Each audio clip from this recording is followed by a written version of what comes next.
We now recognize the gentlelady from Illinois, Ms. Miller. Thank you. Last week, Governor Pritzker's Safety Act went into effect here in Illinois, making Illinois the first state to do away with cash bail. And I want to remind everybody that 100 out of 102 states' attorneys oppose this.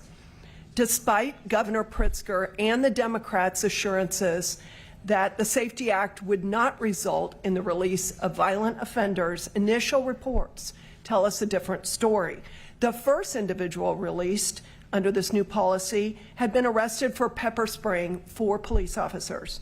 Further reports shed light on a similar case where a man on parole for armed robbery and aggravated battery was once again apprehended, this time for the theft of merchandise valued at $68,000 from a store in DuPage County. Astonishingly, he walked free after the arrest. The release of such an individual who clearly poses a significant threat to the community without requiring bail, it clearly shows Governor Pritzker lied to the people of Illinois. And I want to make the statement that the first role of the government is to protect the people. There is a party that is supporting an open border and defunding the police. And I always told my kids, there's a scripture that says a tree is known by its fruit. Likewise, a politician is known by their votes and the policies they promote. The fact is, every Democrat voted for the Safety Act and supported Governor Pritzker's lie to the American people, and every Republican voted no. And I am so sad for you all that have been impacted, our police who are being defunded and demoralized. The American people do not support that, and there are more of us than them. We are the normals, and they are the crazies. What I want to know is, what is it going to take to wake the people up in Chicago, and especially in the communities that are disproportionately impacted by this violence, to realize that the people they are electing are promoting these policies and voting for it? It's a clear line.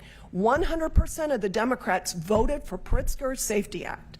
So, Lieutenant, I'd like to start with you and let you each share what can be done to wake the people up. All right. So, several of my friends asked me why I was going to come here to testify today, kind of citing the definition of insanity as doing the same thing over and over and expecting something different.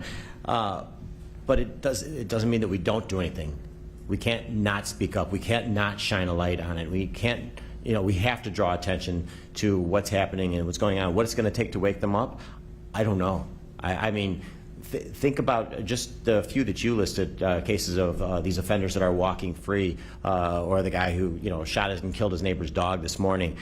These are clearly violent people, and that's not even enough to get them held. If they can't see, they could at least hear what's going on in the city. I believe that the bill has a beautiful name, but it doesn't state that. It's nothing safe about that. All you're going to end up doing is re-victimizing the victim, and worse, even if they're not violent criminals for what they did, they're going to get out and they're going to be afraid to go back to jail. And all they're going to do is hurt a witness or a victim or a law-abiding citizen. So it just doesn't make any sense. During the most recent mayoral election, public safety was the #1 concern for Chicagoans. The first time in 20 years. It wasn't the economy, it wasn't infrastructure. It's what people have been seeing on their televisions and experiencing personally.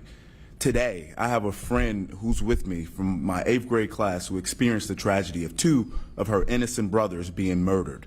So many families within the city of Chicago have experienced the same.